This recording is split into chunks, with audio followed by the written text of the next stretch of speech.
Over the last few weeks and months, I have received a number of requests from colleagues and students to have a deeper conversation on neurogenesis and neuroplasticity.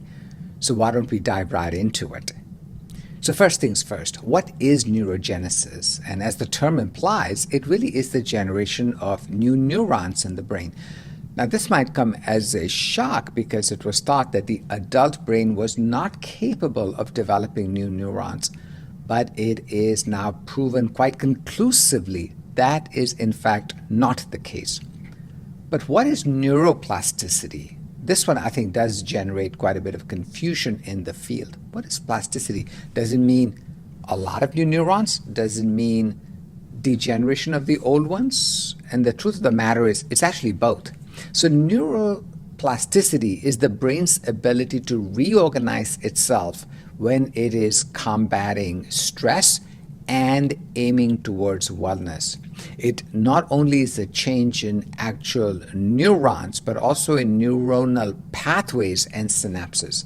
It can even involve production of neurotransmitters. And it is absolutely crucial for learning, memory, and recovery of all kinds. So neuroplasticity is one of the most important concepts in today's vocabulary of anyone interested in brain health. Now, this is new. This actually all happened way after I graduated from medical school. And it was only in 1998 that we had our first demonstration that neurogenesis in fact does happen in adults in their hippocampus, but in the right context. We'll be talking more about that momentarily. And then we found out within a year, it's not just the hippocampus, it is also the neocortex, the two most important parts of the human brain. So all of a sudden, the whole thinking in psychiatry has changed to believing that even the adult brain is very much capable of profound changes. So where in the human brain is neurogenesis thought to happen? It in fact could be in all parts of the human brain, but in particular the data is strongest for the hippocampus, which is without a doubt one of the most important regions of the human brain. If your belief system is that memory is important, control of neuroendocrine system is important, control of stress is important, but it's not just there. It's also in the prefrontal cortex, as I just talked about. So neuroplasticity appears to play a big role in learning, memory, and emotional regulation. I think I have your attention there, don't I, when I talked about those three things. But how does it happen? Well, there are neural stem cells. Those are the primary source of new neurons.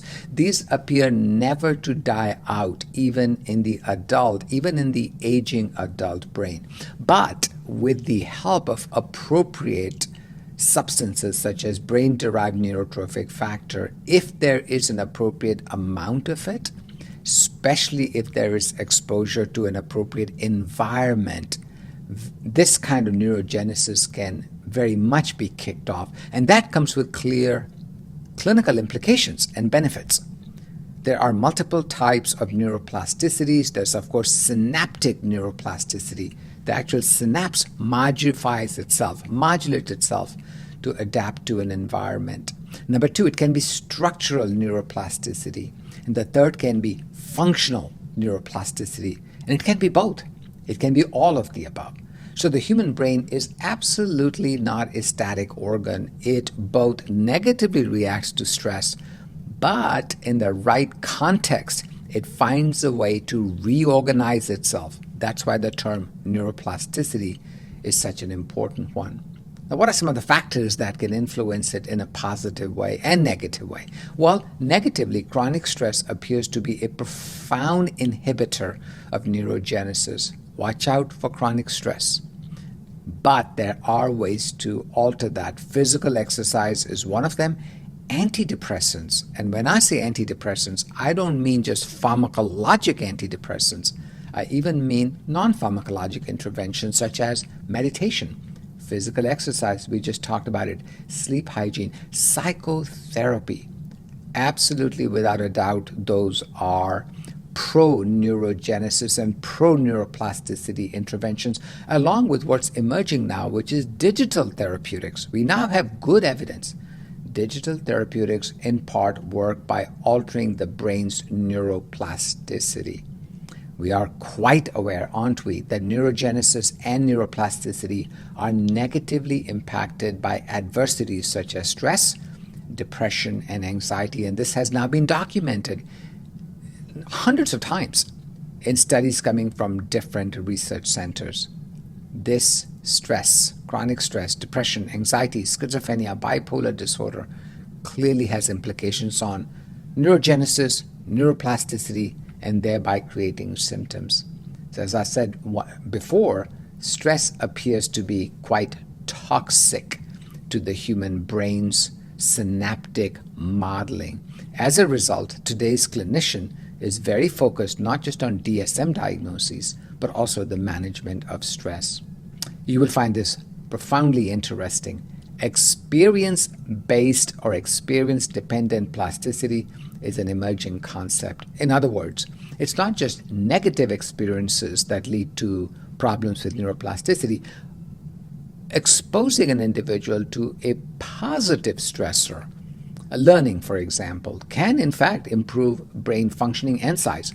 Two examples: musicians have different brains compared to non-musicians. And by the way, there's a great set of studies looking at London taxi drivers who until recently could not use GPS. They had to memorize every street in London and take a test before they got their driver's license. They demonstrably have different brains. In other words, learning, ongoing learning as adults is very important. As is physical exercise. I will always emphasize the value of this particular intervention. It not only feels good to exercise, it appears to be in the brain a significant promoter of neurogenesis and neuroplasticity. Some other time we'll talk about this in much greater detail, but for the time being, please appreciate physical exercise is our best friend if neurogenesis and neuroplasticity are our goals. Imaging techniques have evolved so rapidly that neuroimaging and neuroplasticity can literally be seen in real time in patients, even with very, very quick assessments. fMRI, functional magnetic resonance imaging, is an important technique, and you and I as clinicians need to become quite familiar with the art of appreciating studies such as that. Look, there's no question about it. Antidepressants help a lot of people. They are not perfect, but they certainly help a lot of people. Part of the mechanism that they help our patients appears to be through neurogenesis and the induction of neuroplasticity. So even though we call them medications and pills and capsules and tablets, the brain sees it differently as neuroplasticity and neurogenesis enhancing agents. In fact, even psychedelics have exactly that same data that's emerging, along with digital therapies. So antidepressant vocabulary is now a very large vocabulary. And just to prove my point, even ECT, electroconvulsive therapy, a highly effective form of therapy for many people, in part works by altering the shape, the size, the neuroplasticity, and the neurogenesis in the hippocampus. How interesting, how absolutely fascinating. Same is true for ketamine, S-ketamine, and all the other glutamatergic interventions that are being developed. Large databases emerging there. So let's talk about health. We should appreciate neurogenesis as our best friend. And no matter what your age might be, never to think that we missed the boat. We did not, because there's no age at which neuroplasticity cannot be enhanced. There's simply no age where neurogenesis cannot occur. There's simply no age. As a result, all the things, all the interventions we talked about have to be considered. And in terms of future directions, please keep your eyes very closely on the burgeoning literature on these two topics, neurogenesis and neuroplasticity, because this is where the gold appears to be. And don't limit yourself just to psychotherapy or to pharmacotherapy or to digital therapeutics or psychedelics or wellness interventions, because all of those demonstrably help with neurogenesis and neuroplasticity. So in summary, I am glad we had this conversation. Over the upcoming days and months and years, we will talk much more about these very important concepts in psychiatry, that being neurogenesis and neuroplasticity. I hope this was helpful to you. I certainly enjoyed talking with you. Goodbye for now.